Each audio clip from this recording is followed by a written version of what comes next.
Манай эртний өмнөх 209 он их хүн улсад бороо бусгай байдал үүсэж хүн улсын эзэн Түмэн Шаниу сархтад ихээхэн шивсэн байв.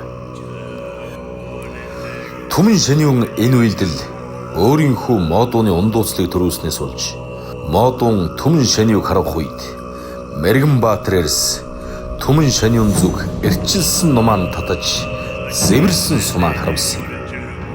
Ийхүү хүчрэх хүн нүгэрний эзэн Модун Шаниу болов. Модууны хүчрэх гэж буйн зэрэгэлдэх Дунхуй Юан улсууд таалагдсангүй. Тэд ч мөн хүн нүгэрнээс дутгааргүй хүчрэх гүрнүү байсан.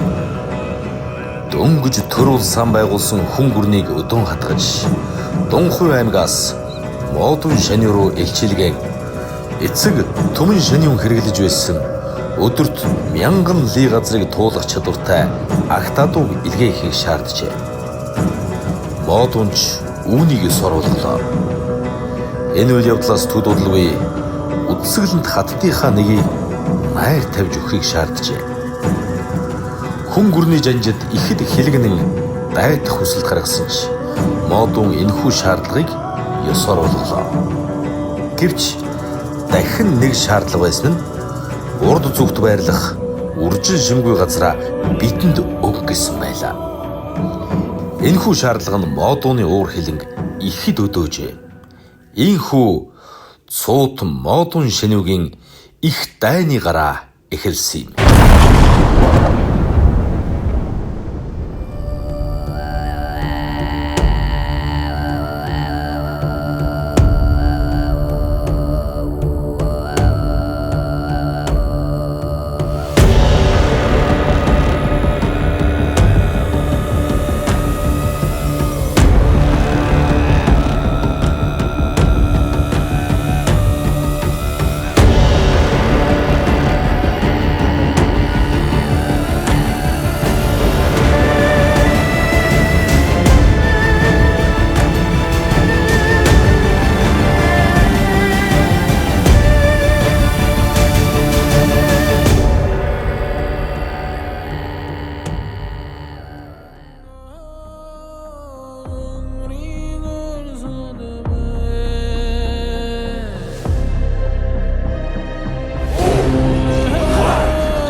Монгол төмний минь Удам Шаниу Тэнгэрийн хүү их Модун Шаниу цас дуулын гард тал буугаан тард гадар нутаг улсын үндэс төрийн жолоор барьж Монгол гэдэг нутагтэн онгод тэнгэр сударсан хаан хатан хөлийг батар бөгөж би ботортон зөвхөн олон хүн бай төрдөөсөн зүг бай эзэн бүхний нүдэн бай батар баян гүрэн бай удам угсан гүрэн бай чулуун дотор шуурын бай өмнө заяа сүрэн бай эзэн тэнгэрийн гүрэн бай би хүн тамал тоолог би бид хүн өмөрдө мөнгөлөмч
Дөрөгийн баяг нь бивэд бэлэхэд тусшгүй. Нэгнийсэн асар хэдэ их орондоо гэдэг. Дүгдэрсэн яраа хүртэл дугаа гихит түтэн хэдэг. Нармат сараа гэдэг. Аргатар түтгээд хэдэг. Бүргэн зүчүүдийг мэддэг. Орирээр чухтар хэдэг. Одвэцтэй дэвэн жирийчүүд.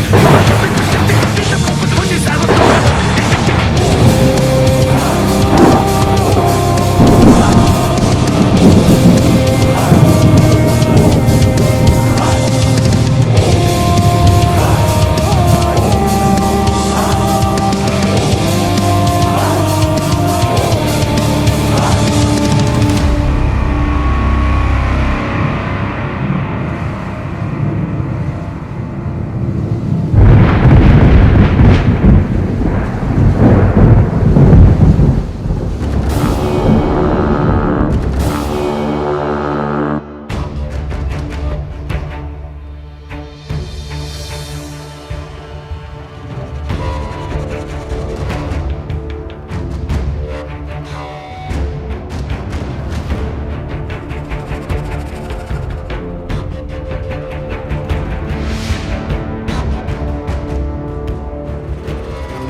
Газар бол улсын үндэс.